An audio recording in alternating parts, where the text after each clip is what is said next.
Good afternoon, everybody. Welcome to the regular monthly board meeting for the Lake City Development Corporation. It's June 18th, 2014. Let's rise for the Pledge of Allegiance. Mick, would you lead us? I pledge allegiance to the flag of the United States of America and to the republic for which it stands, one nation, under God, indivisible, with liberty and justice for all. Thank you very much.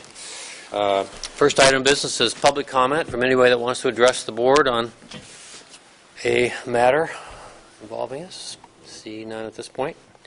Approval of minutes. So we have the May 21 regular board meeting minutes need to be approved. Chair, we entertain a motion to approve those minutes. Second. Moved and second to approve the May 21, 2014 board meeting minutes. Are there any comments, questions, or corrections? Seeing none, all those in favor say aye. Aye. Any opposed? Motion carries. Next item, presentation on the Four Corners Master Planning Initiative. Bill Greenwood, Interim City Parks Director. Welcome, Bill. Thank you. Nice afternoon. If it finally stops raining. Anybody had a chance to use our splash pad? No. Close. No. I tested the temperature of the water on the opening day. It was pretty cold. So we don't really need a splash pad in the rain, although I did have an opportunity to see three young gentlemen when we had that downpour last week playing, using what now is our basketball court is a multi-court use. They were out there playing Frisbee with their shirts off. So the park's getting used even in the rain, so that's a good thing. So as you all know, we talked to three different firms, and Vertus, Landmark, and Welsh Comer, and we landed on Welsh Comer. So the review committee was Mayor and Scott Cranston, Park and Rec Commission Chair, Dave Patzer, who isn't here today, Steve Anthony, our Recreation Director, and myself. After we went ahead and made that selection of Welsh Comer, we sat down with Phil Boyd and Del Hatch last, I think the 16th Monday, spent about 3 hours talking and going through the scope of what we wanted to have within the plan. So we wrestled over a few things and talked about some things and ironed out some wrinkles. And over the next few days, we came up with what we felt was the scope. Scott and I talked about it independent of Del and Phil, and we liked what they came up with for us. And Phil was here today to walk you through that scope, and then you can ask him some questions about what he's going to show you this afternoon. And with that, I'll give that to Phil from here. Okay. Mr. Boyd, welcome. Thank you. Is it okay? You may use the podium, and if I don't know what you have planned for your presentation, but if you could, for our audience, particularly at home, kind of remind people what we're talking about here today, what the area is, what we're going to study, what we're going to plan. That's an excellent introduction. So the Four Corners BLM corridor, and maybe what I'll do is, I don't have a big overview map, will extend from Independence Point almost all the way to Riverstone. And so the Four Corners area is generally described as Independence Point, the Memorial Field, the county campus, and City Park, the corner where the HREI is, and the museum area. So that's what we consider Four Corners. The BLM corridor starts about Garden and extends all the way out to Riverstone. So that's the general study area. As Bill said, the review committee, which we understand will also be the committee moving forward, which will be our steering committee for this project, consists of the mayor, Scott, Dave Patzer, Steve Anthony, and Bill. So those are our review committee moving forward, who we're going to take direction from. We'll review all of our work products before they go public, and will be our main contact moving forward through the project. Just some broad objectives of the plan.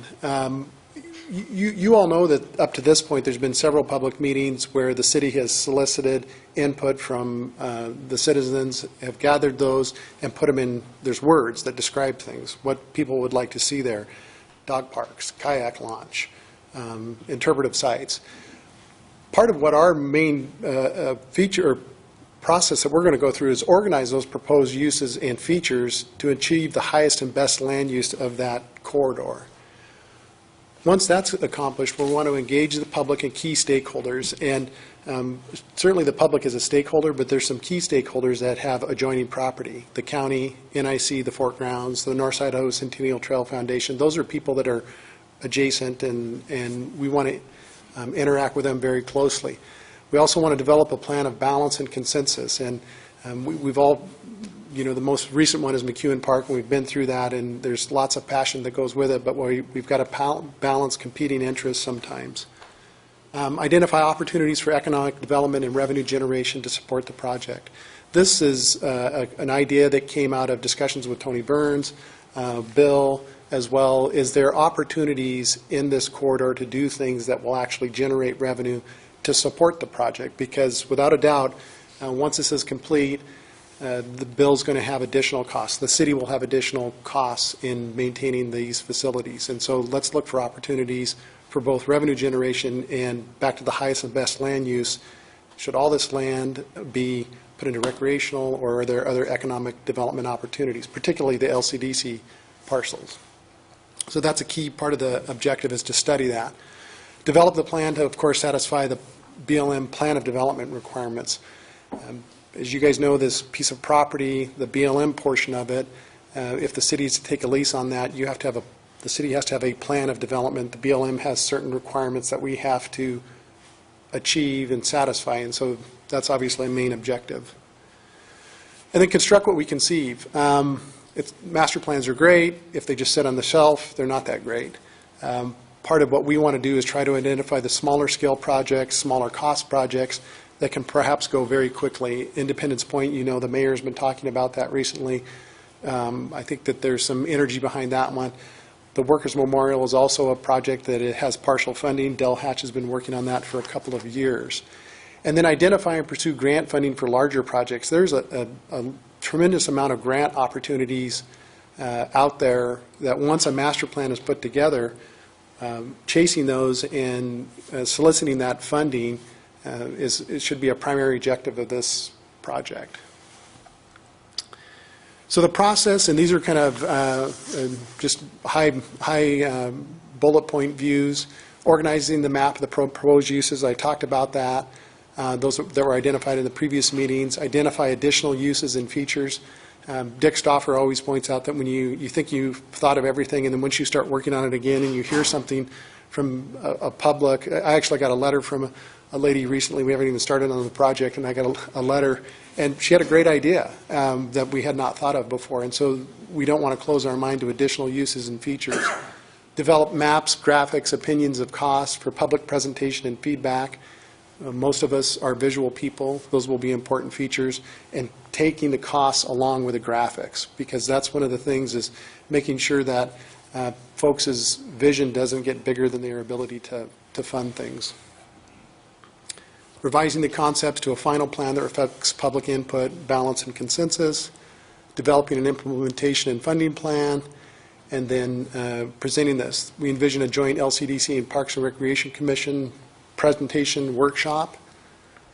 A draft plan to council, because obviously council has to approve the final plan.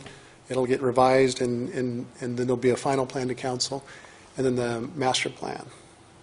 So those are kind of the broad objectives in the process, and maybe I'll just pause for a second if there's questions before I move on to the schedule. Okay. So on the left-hand side, the text is kind of small to see. Those are actually the individual tasks that are in the scope of work. You can see that we anticipate starting somewhere in July and finishing in January. This schedule is probably made long, because I'm being careful, because things come up, you can't get a meeting scheduled, somebody's not going to be there. So Bill and I talked about it. In a perfect world, it'd be done in the beginning of December. Reality, it's probably going to be more like January. You can see that we've got the review committee meetings, which are the red stars, and there's about 10 of them in there. Then there's public workshops. We consider a workshop where it's informal, we're interacting with the public and really trying to draw out their input by presenting graphics and costs and having a dialogue with them. And then you can see towards the end we go to the city council workshop, and then the LCDC meeting in there as well. Part of the process, the design of this process, is to get through two concepts with the public before we come back to LCDC and the city, because the purpose there is to make sure we've tried to engage the public as much as possible So LCDC can, and the city council can kind of have the latest and greatest information or feedback from the public. So that's the kind of a general outline of the schedule. Deliverables, this is always what are we buying from both the city and LCDC's perspective. Obviously, an overview map showing the planned uses in the facilities, an overview map with city utility information, potential future land uses. We may not see it there now, but what's happening, and I use Bella Riva as an example, if it's residential out there, let's at least put that on a map so we understand the context of proposed uses in the corridor. City utility information, we need to know those things because you can't, put certain features over a big city facility, a big sewer main. Detailed site plans, we're planning on 2 because, and these are primarily at Independence Point and Memorial Field, will be much more detailed in the overview.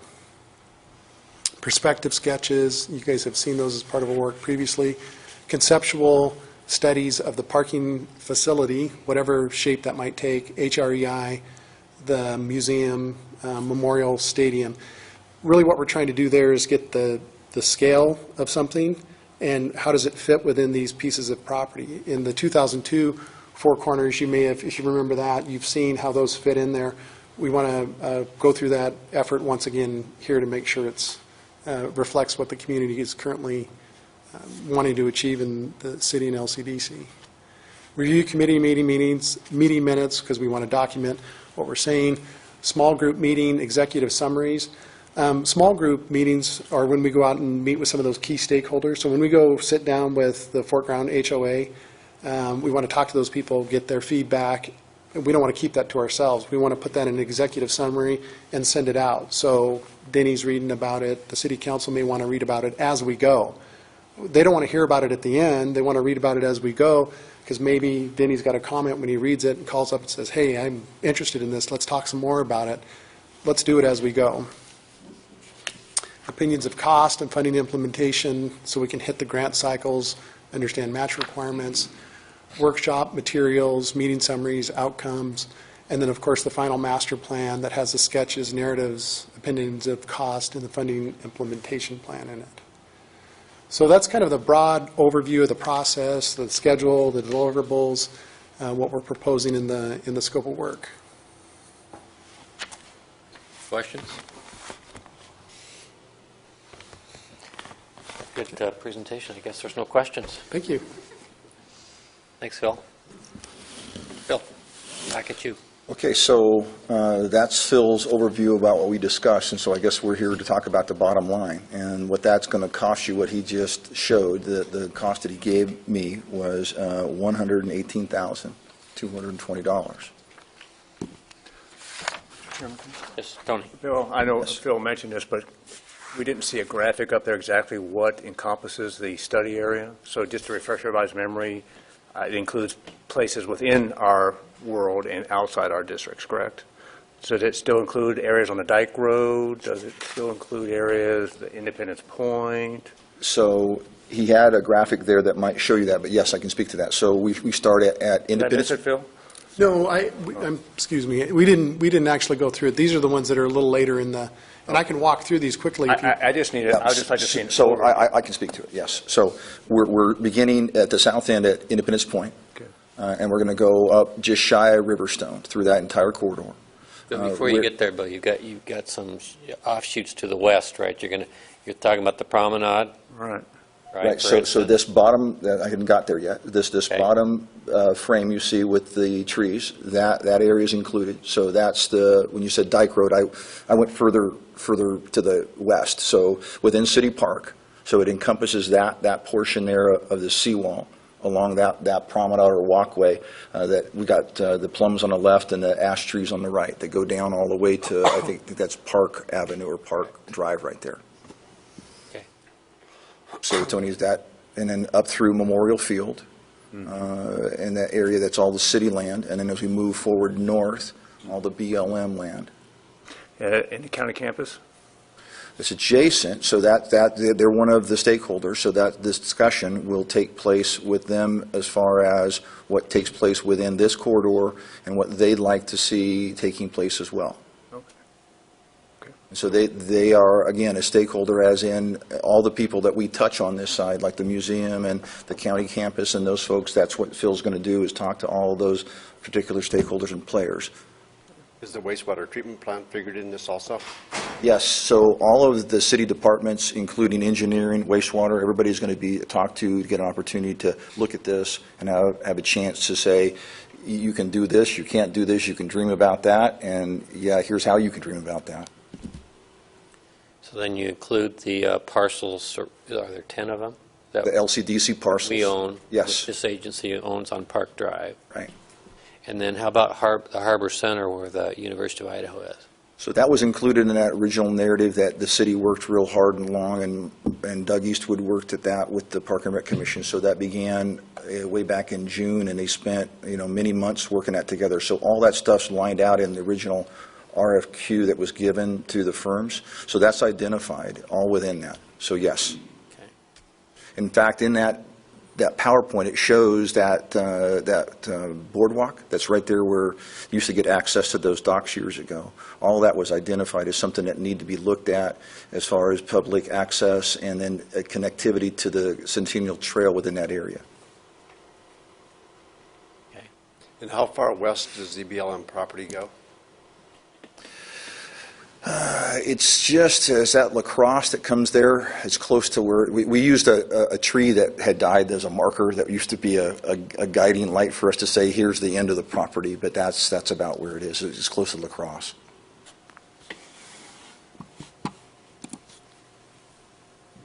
And it's how wide? How wide is the strip? Some sections are 200 feet, I think. Yeah, 200 feet. And that cannot be used for commercial. It has to be public access. Correct. According to their lease Right. guidelines. The BLM portion. Right. Yeah, the BLM portion. Okay, other questions of Bill?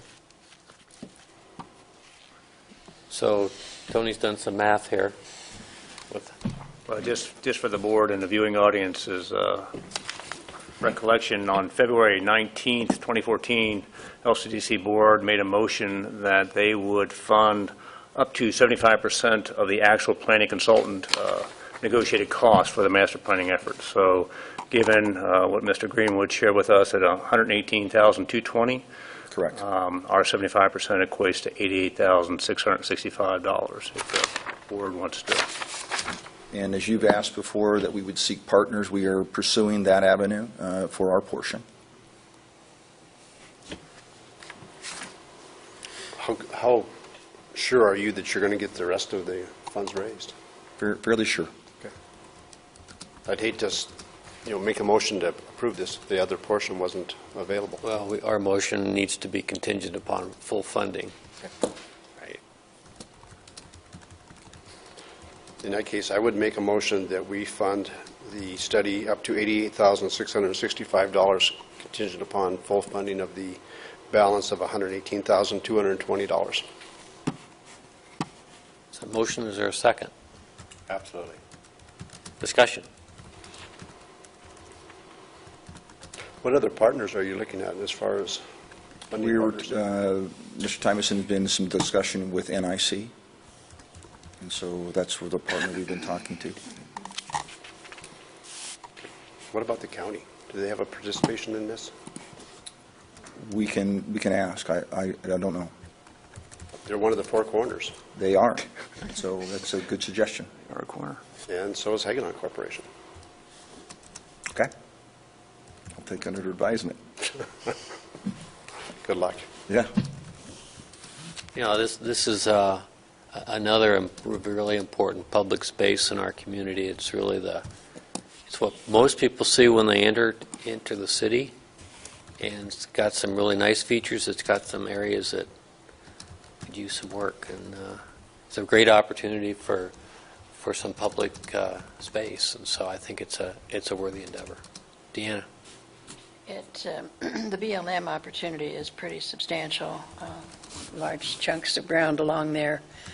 And without a master plan, the opportunity to get the long-term lease on it and potential acquisition of it would be very difficult. So this is really, I think, part of just getting that all into one city-directed hands. But we have to go through the processes with BLM. So this is, without this, we wouldn't probably be able to do some of the work with BLM that we're hoping to do and be able to eventually acquire this ground. Meanwhile, a lease is a pretty reasonable deal. I think, what is Troy back there? What is it, $1 a year or something, Troy?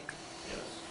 $1 a year for all that ground. So this is a very worthwhile, valuable process for us to be going through in terms of getting that ground for our public to use. Other discussion? Hearing none, you ready for a vote? Yep. All those in favor say aye. Aye. Any opposed? Chair's an aye. Motion carries. Thank you very much. Thank you. Go forth and do good. Key dirt. Find that money. Okay, next agenda item, we're into committee reports. And in the absence of Committee Chair Rod Caldwell, Tony Burns is going to do the financial reports. Yes. Yep.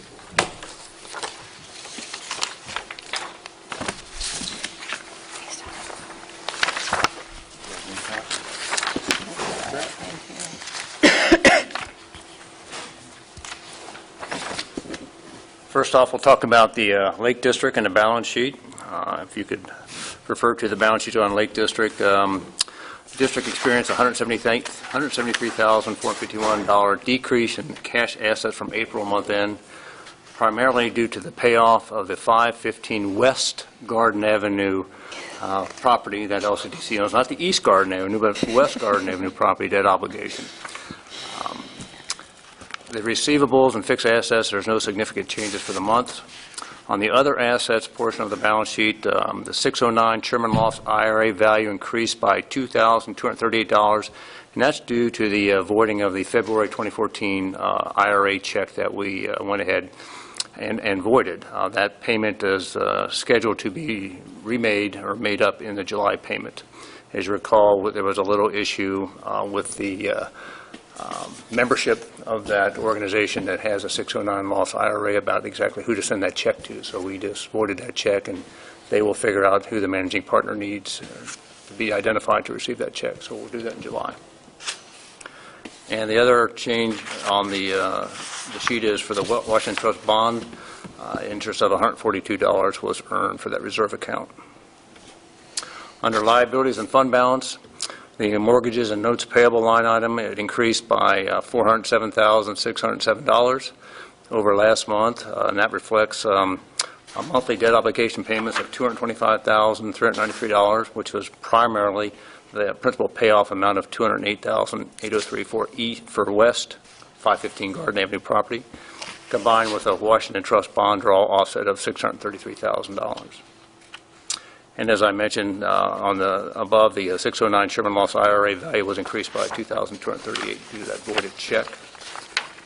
And all other parameters on that portion of the balance sheet are normal for the month, including a 2% credit to the due to arts line from the May County increment check. Going to the P&L on the Lake District, we received $49,120 in tax increment revenue from the county in May. The McEwen Park line item payment of $632,842 reflects the payment to CNI from McEwen Park for the invoice number 14. The other, uniqueness on that is the utilities line item is higher than normal because we had a tenant depart our 626 North Park Avenue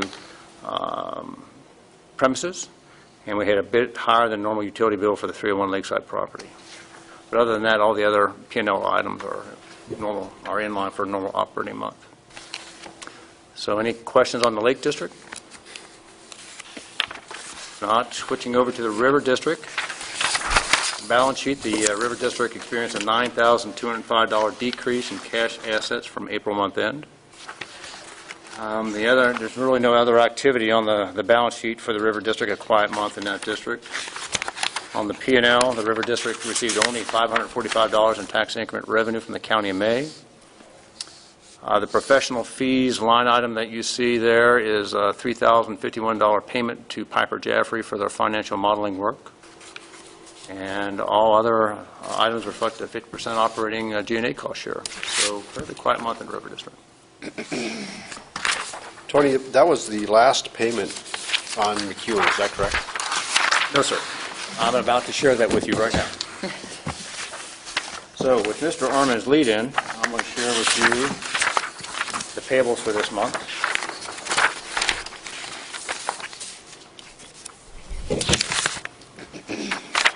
This is the last payment. This is the last payment. Okay. Knew we were getting close. Wrong one. I have a couple extra copies I can share. Thank you. Thanks, Don. Sure.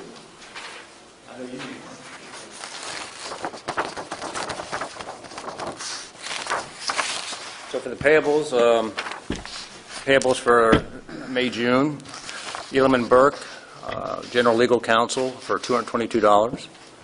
Holly Troxel, General Legal Counsel for $828. Molitor and Associates Consulting for Government Relations for May is $2,023.71. We've been asked to once again contribute to Urban Land Institute Idaho. In the past, we've given them $2,000 annual sponsorship. They sent me a wonderful letter thanking us for our support over the years, and they would once again welcome us to contribute another couple $1,000s for sponsorship to the ULI Idaho organization, so I went ahead and included that in here for discussion. And then finally, McEwen Park Project, you'll see invoice number 15 for CNI for the McEwen project, $230,593. That is our last payment for McEwen. As you see the totals on the side, we zeroed out on our $15 million, $624,800 commitment to McEwen. So all told, the payables for this month are $235,666.71.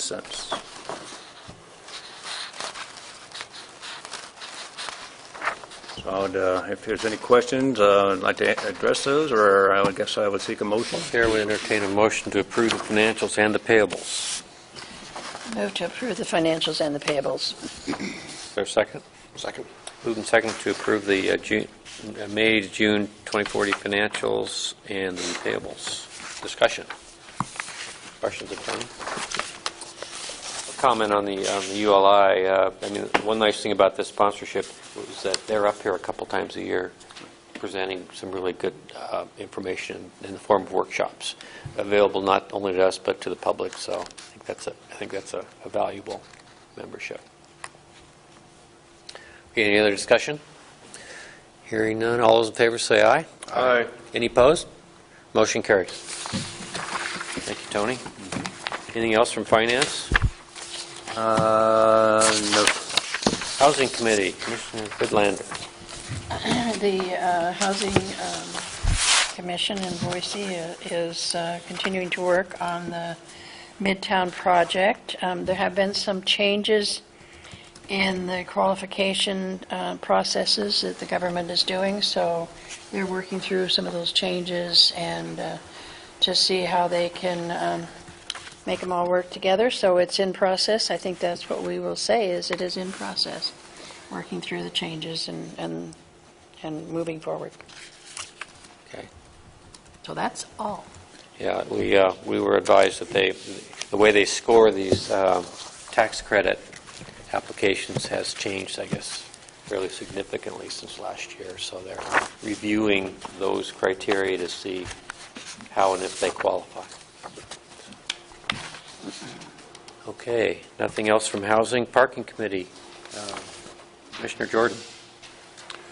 Mr. Chairman, let's see, the McEwen Park parking structure is up and operating and has been for a while.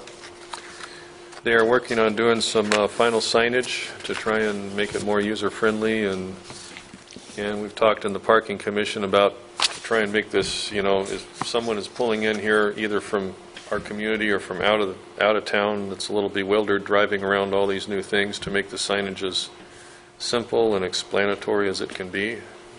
Help people understand the 2-hour free parking we have, and then the operation of the Lukes, they call them. That's the machines that Kiosks. print the tickets. Yeah, they call them Lukes. They're made in Canada, but I understand kiosks better. Yeah, parking me too. kiosks. Yeah, and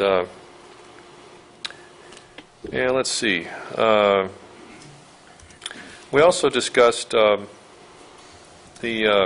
handicap parking spots. We talked about how a spot's missing from 4th Street since they took the parking off of that, and so we're doing some research on that and making sure that we're in compliance with the codes on that. We're going to talk about that at the next meeting, but that's being worked on.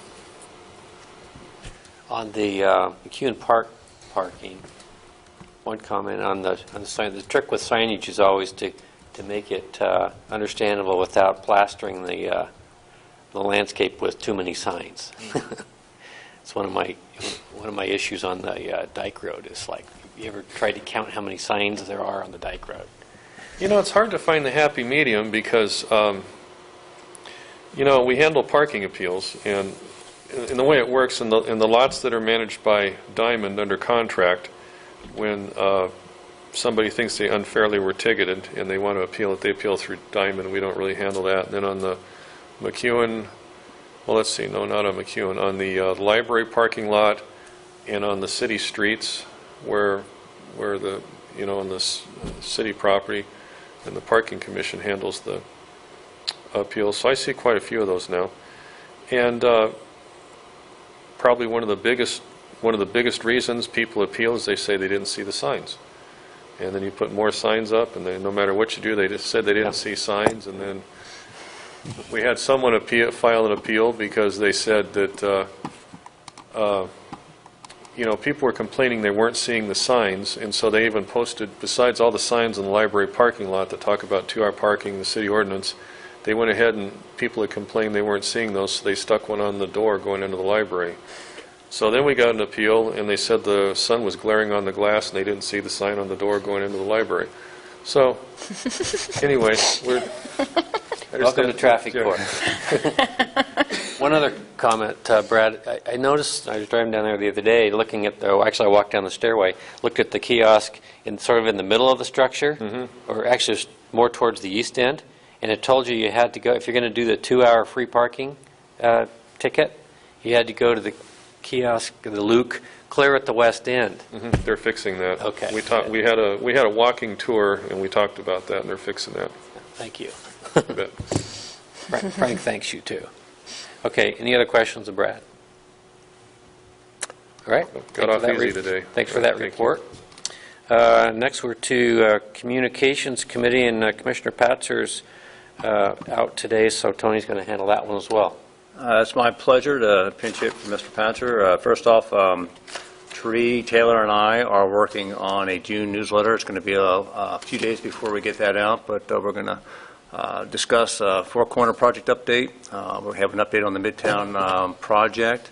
We're going to do a reprint of a good article that we had back in issue number 12, which is Saving Sorensen. I think it's timely to once again kind of bring up the value of keeping our downtown education facilities vibrant, and just kind of once again bring up that great success story we had with the Sorensen School. And Tree is also going to be interviewing Dr. Charles Buck for our community profile. So that will be coming out here in a few days. At this time, I'd like to invite Eden Ergens up from Range Northwest Company to visit with the board.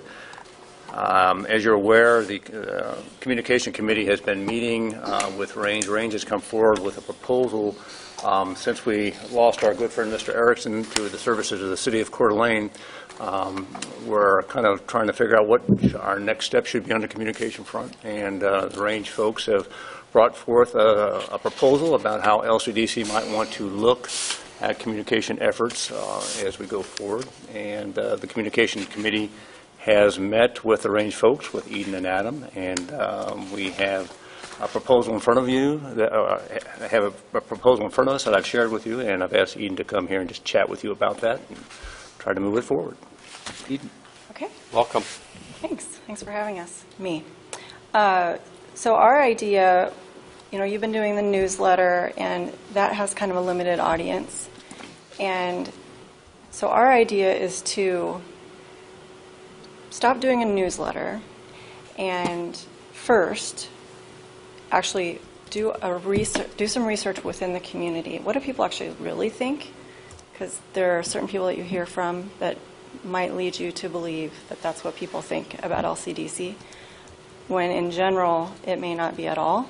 So we have put in 2 different options for a public survey.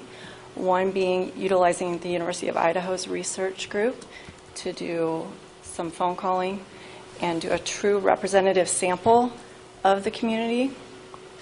And then the second option would be to do a much less expensive, but it would be a non-representative sample that would be done online and utilize social media to promote it. We don't really recommend that option because you need a representative sample to really be able to hang your hat on it. And while it is kind of a significant dollar amount, I think it would be a great resource for you as an organization to really learn what people think and feel and understand, and be able to use that information even in future communications to help guide future communications. So that's our first phase of the proposal that we are discussing. Would you like me to go through the entire thing? Just briefly, yes. Okay, so then following that and the outcome of that, we would move into, and in phase 1, working on PR efforts, continuing to do your PR efforts for projects and things like that. Phase 2 would be then to take that information that we learn through the research and update your identity. Transition LCDC in a way that more people in the community can actually understand what you do, connect with who you are and why you're here, and really create this feeling and persona for your organization, and maybe even get away a little bit from such a business-centered communication platform for yourselves. So possibly a rename. Again, we'd be looking at that as just an option. Redoing your logo, creating a website that's very intuitive with a great navigation that people can really understand what the content is of it, can navigate through it really easily, and again, will present your information in a way that's really more friendly and easily understandable from the general population, because we do feel like there has been kind of a disconnect in that regard. And then in phase 3, really touting some of the best things that you've done for this community. And there are you guys have done some amazing things for this community. And putting those out in short burst campaigns. So 3 campaigns a year where you're doing an advertising campaign that is saying, this is something that we did. We just want you to understand what we've done for you. Community, we're here for you to make things better. And so that would consist of things like a billboard, if you can get one, which is pretty tough, Facebook, Huckleberries ads, Coeur d'Alene Press online and print ads, some KBNI ads, some possible TV ads, and it could be a broad mixture of things to really get that message out. And again, unlike the newsletter, which is targeted only to people that subscribe to it, this would be going to people who live in the community and would just definitely get more eyeballs. So that's our idea. I guess I wonder, we obviously need public information to get out, but are we getting from public information to a rebranding and marketing like you would with a private company or something like that?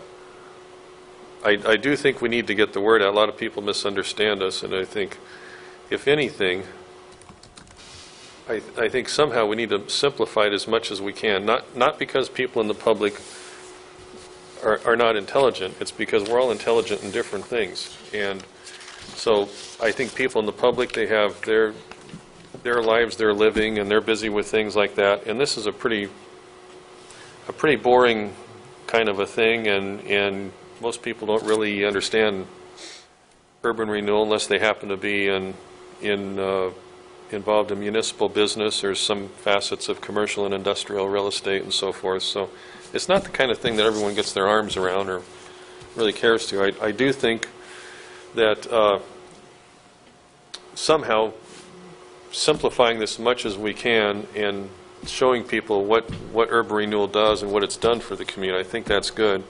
I start to hesitate if this turns into like we're Kraft Foods and we're rebranding a product or something. I don't know where we draw the line on that, but I think you have some real talents and you brought some good points out. Well, I think, the importance of any messaging is all about positioning and really understanding who your target is and how they're connecting with you and just finding that sweet spot in between.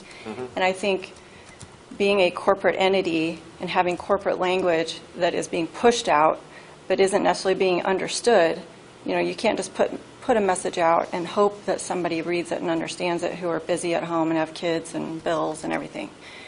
But getting to a place where you are backing it up a few grade levels, and I'm not suggesting that anyone out in the community is unintelligent at all, but we are all busy and again want it to be very simple and to the point. And so in my profession we tend to say let's speak at a 6th grade level, and when we did your video that was our goal, was to kind of get things down to a real basic foundational what is it that happens here at Lcdc.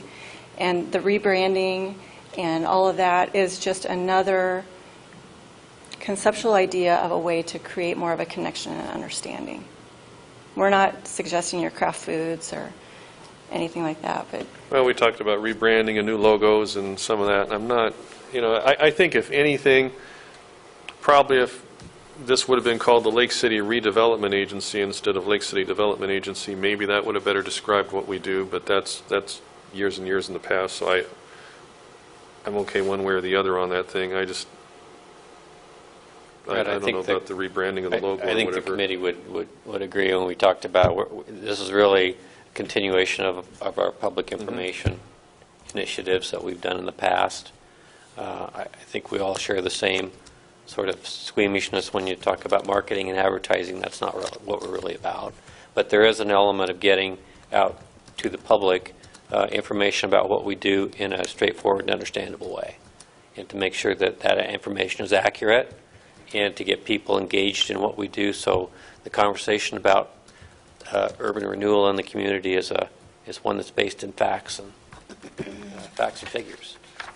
So the main picture, so they came to us with a pretty comprehensive plan for that, and it included some of the later things Eden's just talked about. I think the committee as a group focused in on maybe just a couple of facets of it, and the one main one, which I didn't really think I was going to kind of buy off on initially, that I'm now convinced is a good idea, and that's the survey, the scientific representative survey, because that information with a well-crafted instrument will drive decisions in the whole rest of the public information part of the package. Are people confused by our name? Do they think we should engage a discussion in a new district, whether it's East Sherman or the Atlas district? And this is information that can be valuable not only to us but to city policymakers as well. So that's kind of a big number on this deal. They propose using the University of Idaho, which I like because I think they would be a trusted institution to put together a fair survey instrument, as opposed to us going out and hiring, a private research firm. So I think the discussion today is really that survey tool. Tony, was there a second piece of? The second piece would be for the ongoing strategic and tactical communication effort. Range proposed that the LCDC consider a monthly retainer, and we talked about that in the committee, and the committee felt comfortable with a $400 a month retainer to make Range available for information communication issues that arise. In effect, to be a contract public information officer for us, since we've lost that function when Keith left to go to the But that city. would not be the Phase 3. That would Oh, be, that's all in phase It's one. all in Phase 1. it's all in Phase 1, okay. And just for the audience that haven't seen the proposal, the UI scientific polling study that we're talking about is quoted as being $24,500 is what we're talking about here. Deanna?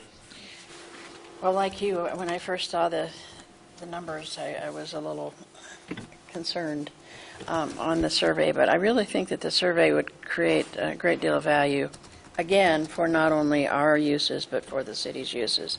And once we get the survey, and once we get that information, and the University of Idaho would give us a very good survey that we could trust, then I think we can start to craft what our next step would be.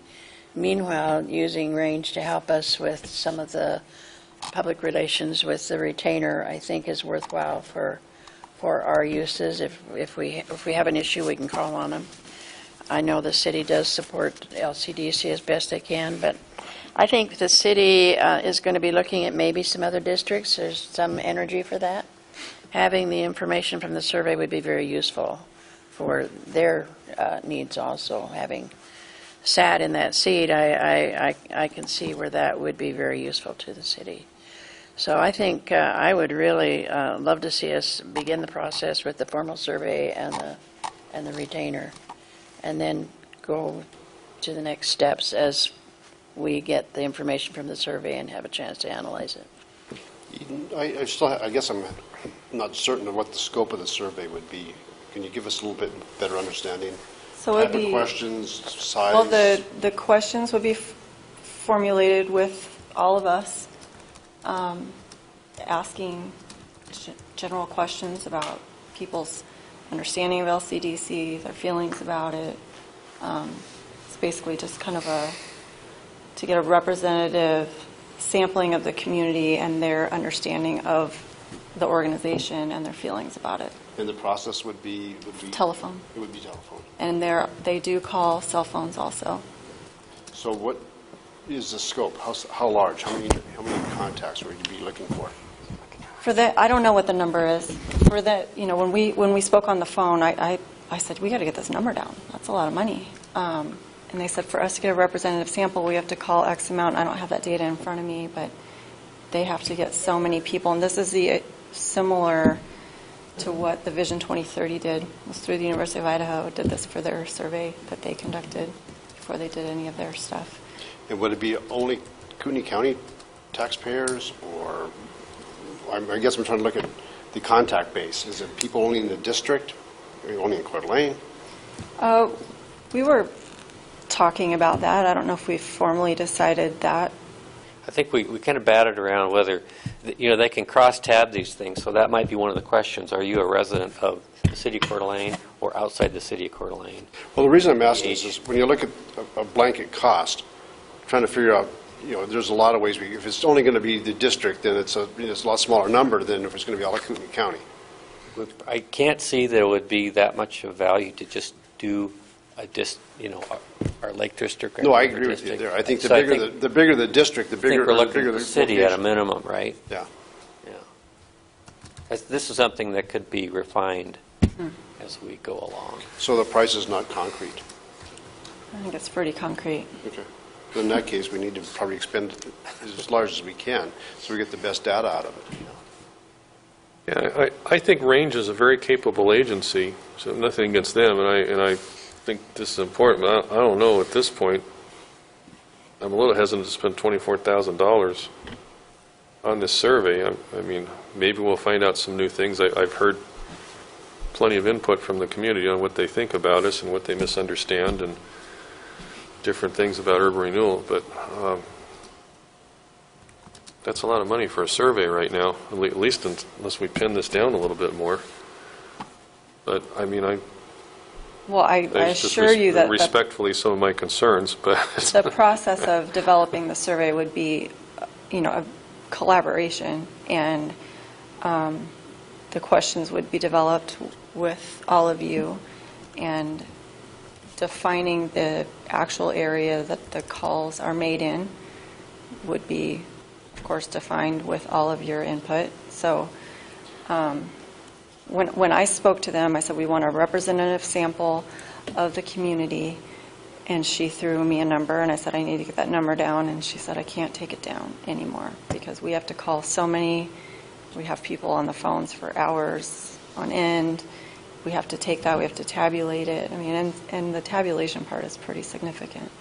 Do you think on the lower cost option, we could find essentially the same things out, but we may not have a representative sample, so we know exactly that there's 23% of the people have this impression and think this, and 32% and think this, you know what I mean? Kind of like a Huckleberry's poll. That'd be a little more like a Or Huckleberry's press poll, but would we not maybe pull some of the same things out? Do we need a representative sample? I'm not sure those are real I accurate. just don't know how you can rely on those results. I understand, you could have 10% of the people that are hollering like 80% of the people. You don't know if you don't have a representative sample, but I don't know.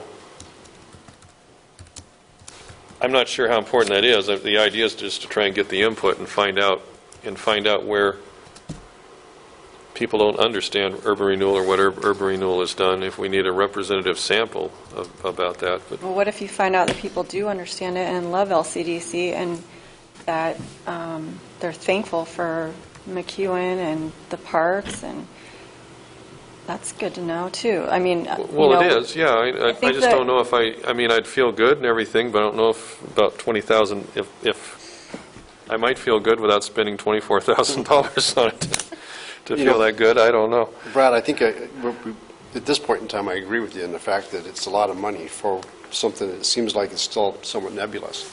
I'd like to have a better understanding of the exact process that we're going to go through on the front end and what the deliverables will look like on the back end. And Eden, I think, it's a great idea as far as we need that information. I think that's a given. How we process through the next step is probably the hardest thing, because all we have at this point in time, and I know the committee's done more research than what we see here, but, it's a $24,500 number to go do a survey without really understanding what the deliverable will look like at the back end. Your deliverable will be a very detailed, calculated, with calculations on the answers and the percentages of people who feel X and Y, and the questions, again, will be developed with you, with this group. Yes, we don't have the questions right here to show you No, I what they understand are, that. but that is part of the process. That is part of the $22,000, is the question development, working with them, which this is what they do, this particular department. So, And maybe we should find out from the city whether or not, they feel this is necessary. I mean, I don't know, Tony, if you've talked to the mayor, but, if he feels like this is something that's important, it gives another angle for us to research too. I have not discussed this with the mayor. Deanna, did you have a comment? Oh, I was just speaking as somebody who has been in the city. This kind of knowledge is very valuable when you're looking at what's the next step for LCDC in terms of, we're getting some folks from East Sherman that are saying, hey, we need an urban renewal district. We're getting some energy on the Atlas Mill site for a district there to help that development. There's a lot of energy running around, but for somebody that's at the city level, do they want to get in a huge controversy to add districts? I think this kind of information will add a great deal of value to what the city, and I really like the in-depth. And I was just like you, when I first looked at these numbers, I went, what? No, wait a minute. But as I looked at it and we talked about it, and obviously to generate all these information pieces like you're asking them more detailed, we can probably do that. But again, that takes time, and there's a cost involved. So I think the city would find this very valuable, as well as LCDC, as well as what our steps are. But I think with all of the energy that's happening right now around all these other places where people are saying, and maybe it's a very few people that are saying that, maybe the majority doesn't want that, that helps the city make that decision. Or they're going to say, well, wait a minute, we're hearing from folks and they really don't want anything on East Sherman. So I think that has real value in the decision-making process, even though there's a substantial cost. I would rather get a really representative sample than the other one that doesn't have real value because it's may or may not be viable. Whereas the one from the University of Idaho, you can feel very comfortable you're getting accurate information to make decisions and to base your decisions on. So I'm very much in favor of moving forward with the survey. I think the survey is very worthwhile. Some of the other parts I think we'll make decisions on later, but the survey I think would be very useful for our future planning. I have a lot of respect for all your opinions. I'm just not sure if I'm personally sold on this right now. It's not any more valuable to me. It's not like if I know we're going to get positive feedback, it's worth $24,000 then, compared to getting negative feedback. I think it's important to understand what the community thinks out there, but I don't know, and I don't know. I hate to make. I think it's important to know what the community thinks, but I hate to look at a project like East Sherman or any particular project and base everything just on polling, because sometimes I think you just have to take a stand and do what your conscience tells you for the community, because there's a lot of things that have been great for this community that haven't. I don't know how they would necessarily poll favorably or negative. So anyway, I'm on another track. I'm in support of retaining Range. I think they're a very capable company, and I've got no problem with that. I've been wrestling around with this a little bit since I saw that number, and I'm not sure at this point without considering this some more or knowing some more information about exactly how we'll do this. I'm not sure about spending $24,000 on a scientific survey right now on this. But I guess we're all different people and we think different. All good views. Other comments? What's the pleasure of the group? Probably should take a vote. Don't have a motion. Can't vote on nothing.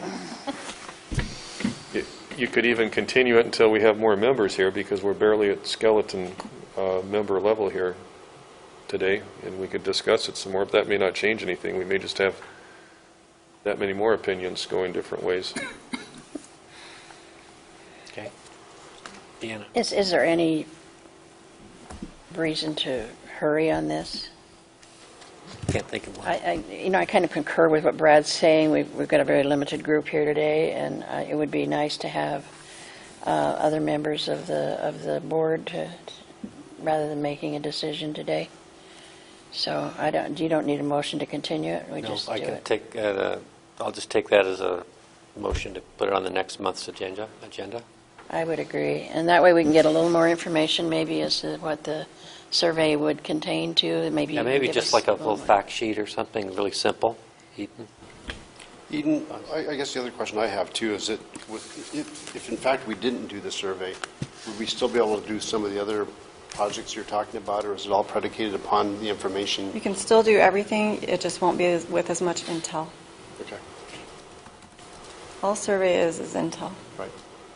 One other question, Mr. Chairman. Do we want to vote today on whether to retain Range as our public Floor is open information for a agency? motion. Okay. Chairman, I move to retain Range at the $400 value as a contract public information officer. Per month? You beat me. Okay. Moved and seconded. Deanna seconded. I do. Moved and seconded to retain the Range firm to provide our public information services at a monthly retainer of $400. That part of that proposal was so many hours for the $400 and then hourly after that. Isn't that correct? And hourly after that, correct? Correct, yeah, and I believe it was at $95 an hour. $95.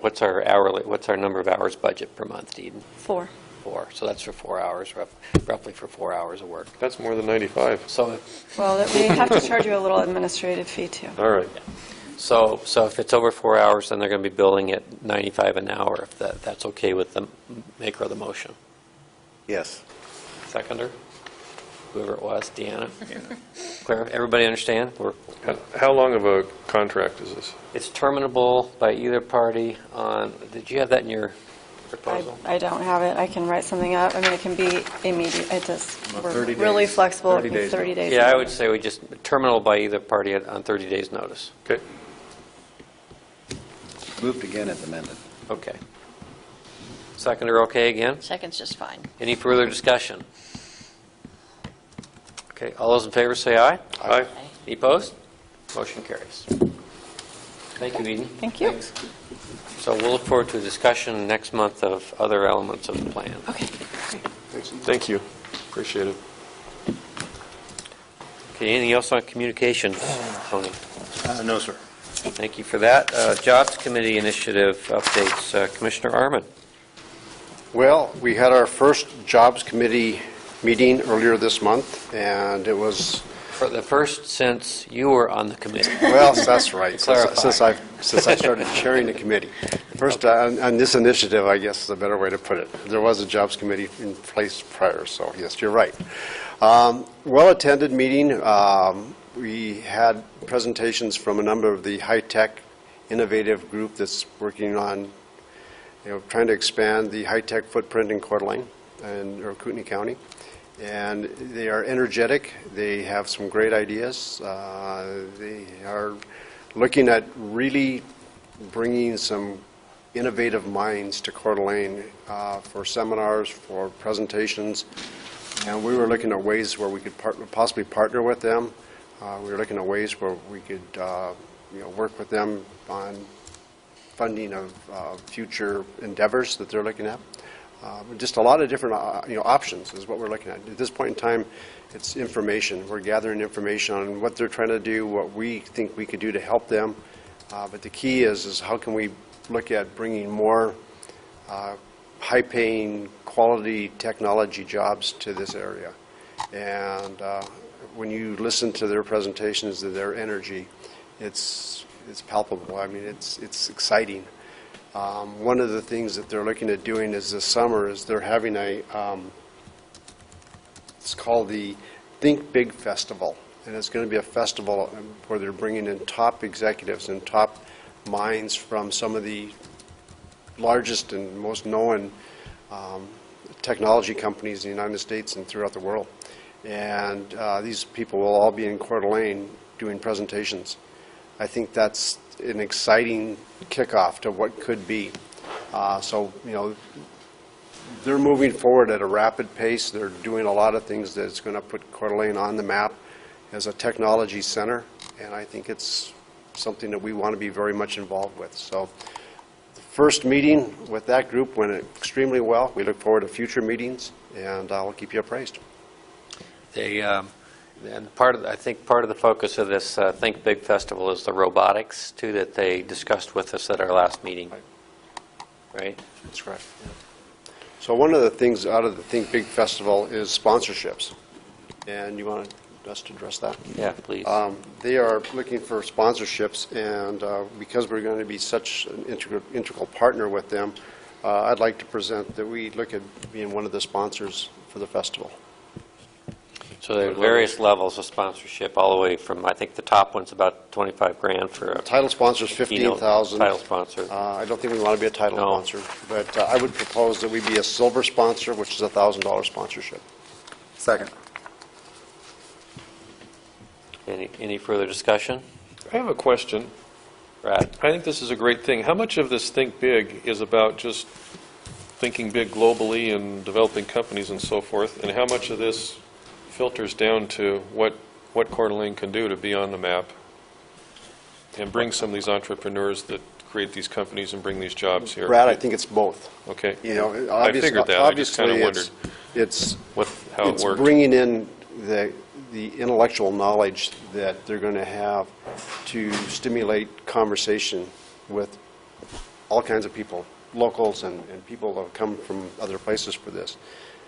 But it's also the introductory opportunity that I think we would be foolish if we didn't think these people are going to show up in Coeur d'Alene, Idaho, and I believe this is in August, and spend time here and see the offerings that we have as a community and not look at opportunities here for the future.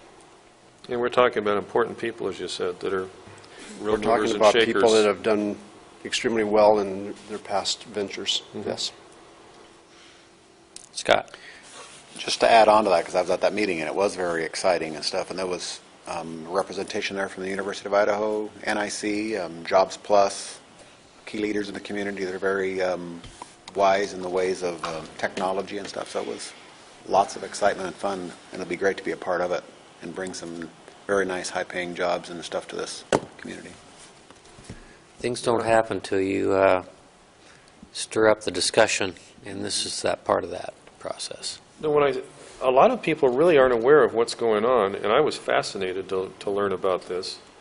And, and I think, we talk a lot about workforce training and so forth, and I think, welding and diesel mechanics and so forth is extremely important. And I think we need to support that and what NIC does.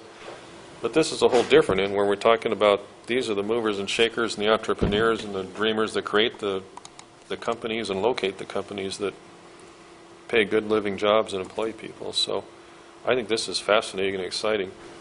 I would even offer an amendment to your motion to make us a gold sponsor instead of a silver sponsor, because which a gold sponsor is $2,000 instead of $1,000, but I think this could be some big stuff, and I just think we should show, at least this year anyway, show some support. I could accept that. I think a gold sponsorship would be, definitely showing our participation as a level that, we want to be key in their future. Second is amended. I'll just give you one little anecdote here. I just came back from spending 5 days or 6 days down in San Francisco, and I was moving my daughter from San Luis Obispo up through the Silicon Valley into San Francisco. And when we had the presentation the other day, they were talking about most of these people can work wherever they want to. They have the ability to work from whatever location. They have the financial ability to live wherever they want to live. And by spending time in San Francisco and seeing how expensive it is and how difficult it is now to get around down there, we were driving through the Silicon Valley at 5 o'clock on a Friday afternoon, and the 101 was a parking lot for a good portion of the way. That's what these people deal with. And if you have the ability to work wherever, why would you not want to be here? And that's, I think, what we need to do. We need to show them that we have the same abilities as they have down there, only without all the traffic and the cost and so on and so forth. So I think it's an opportunity that's just, infant stages at this point in time, that we can really start to work together and see where the creation goes down the road. Okay, so the motion on the floor is to support the Think Big Festival at a gold sponsorship. Is there any further discussion? $2,000. Hearing none. All those in favor say aye. Aye. Any opposed? That motion carries. Anything else on jobs, Mick? That is it. Thank you for that report. Executive Director's report. Tony. Mr. Chairman, I have nothing to share this evening. That was quick. Thank you. That is quick. But we have heard from you, so thank you for filling in for two My of our pleasure. The pinch committee hit. chairs. Thanks for the update. Okay, Board Commissioner comments. If nobody else has some at this point, I do have a comment. It has to do with the higher education campus. I've been talking with one NIC trustee in particular, and I'm told that the decision about where to place what I think they're calling their Career Technical Instruction Facility, CTI, is that right, Mick? Something like that. It's something like that, yeah. The decision point for that facility is coming up, I think, at the Board of Trustees meeting next Tuesday.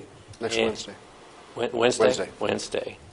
And I'm hearing, and Mick, maybe you're hearing something else, I heard from this particular trustee that there's a lot of energy to put that facility on the higher education campus property. And as a little background, they hired a consultant to look at, I think, 3 properties, one being the higher education campus, formerly known as the Higher Education Corridor, one being out on property the college owns next to K-Tech in Rathdrum, and a third facility, I think not in Riverbend, but the old Jacqueline Seed facility adjacent to Riverbend.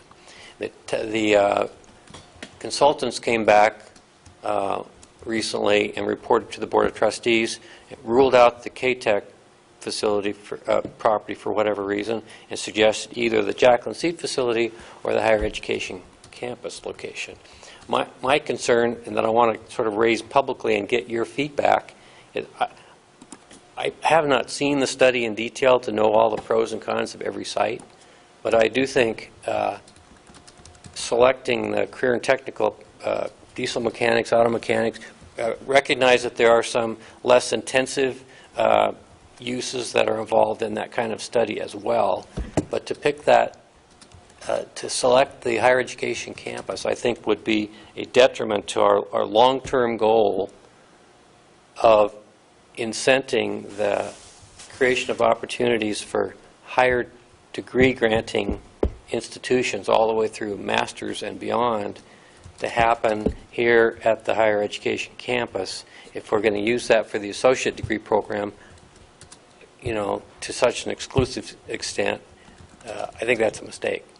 Secondly, having been a resident of the Port Grounds, I've had an opportunity to watch issues at the college over the last 30 years having to do with the, I think, the incompatibility sometimes of those kinds of educational programs in that residential setting. So I don't think that would be a good choice. I don't know if it's really headed that direction or not, but I'm open to other people's comments on it. Deanna. I'm curious as to why the K-Tech facility was not. I am too. I don't. Because you got the high school students out there, and that whole process was designed for that purpose, was it not? Yeah, it seems like a more seamless approach out there, but Nick may know. I can give you a little insight here. I actually have read through the study, and it's hard because every one of the three sites has their positives and their negatives.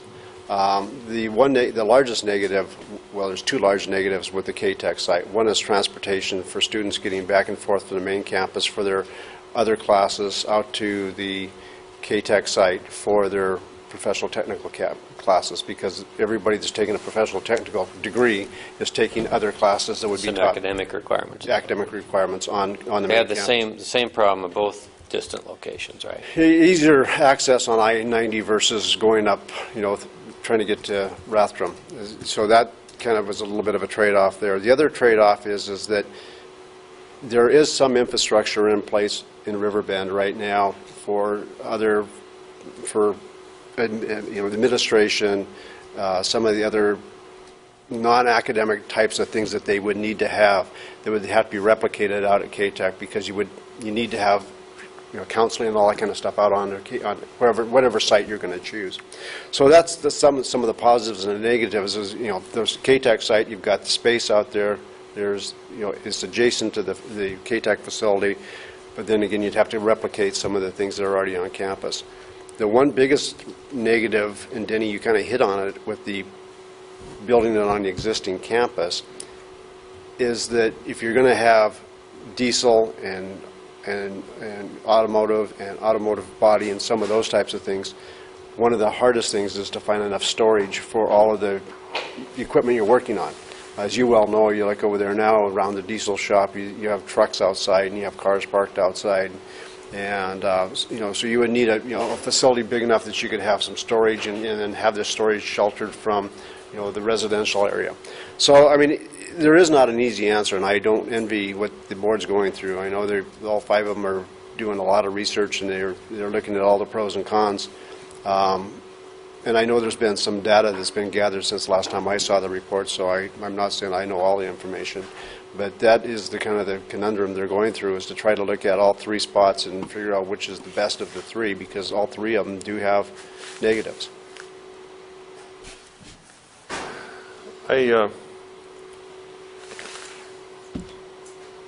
It's as the pro to locating it in Corn Lane is this is the geographic center of the county, as well as Corn Lane and Hayden are probably the population center in this quarter. I've had to go to State Line to take continuing education classes, and I think to myself, why do I have to drive way out here to State Line to take these continuing education classes? But you know, it's probably better than Rathdrum, because as you said, the roads are terrible going out to Rathdrum and undersized. So, but maybe you got a point. Maybe some of the workforce training fits the campus and some of it doesn't. No, I don't want to denigrate the associate degree program or the certification side of this. It's important. I'm not sure it really fits in with the objectives of what this agency did when we put in millions of dollars in creating that campus infrastructure so that we could encourage, additional higher education opportunities. When the footprints were built for the various building sites, there was a footprint that's on the Northwest Boulevard on the east side of Hubbard going in, that when it was originally proposed, there was ways that they thought they could shelter any storage, and it's a fairly large lot. It's the old log yard. That parking, Yeah, the log storage area. log storage area now. So there was always that concept that, that might be something that would be in professional technical realm.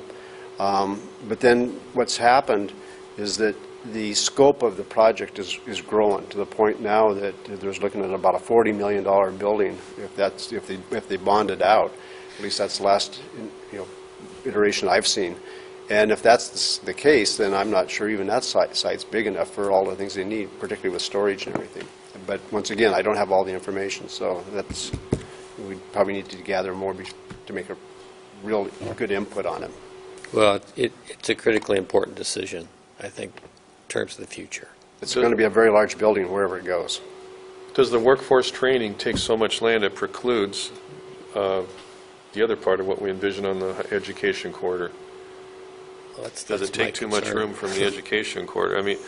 I mean, all things being equal, it seems like to have everything at the campus makes a lot of sense. There's, I believe, 14 building sites on campus. When you actually look at the layout that was completed, there's 14. I mean, some of them right now are parking lots, but they will potentially could be building sites. Then when you look at the current campus, the education corridor, there are sites there that you could also have, because there's buildings that are probably tear downs that you could replicate building sites out of those. So, I mean, really, to be honest, you've got plenty of space for years to come.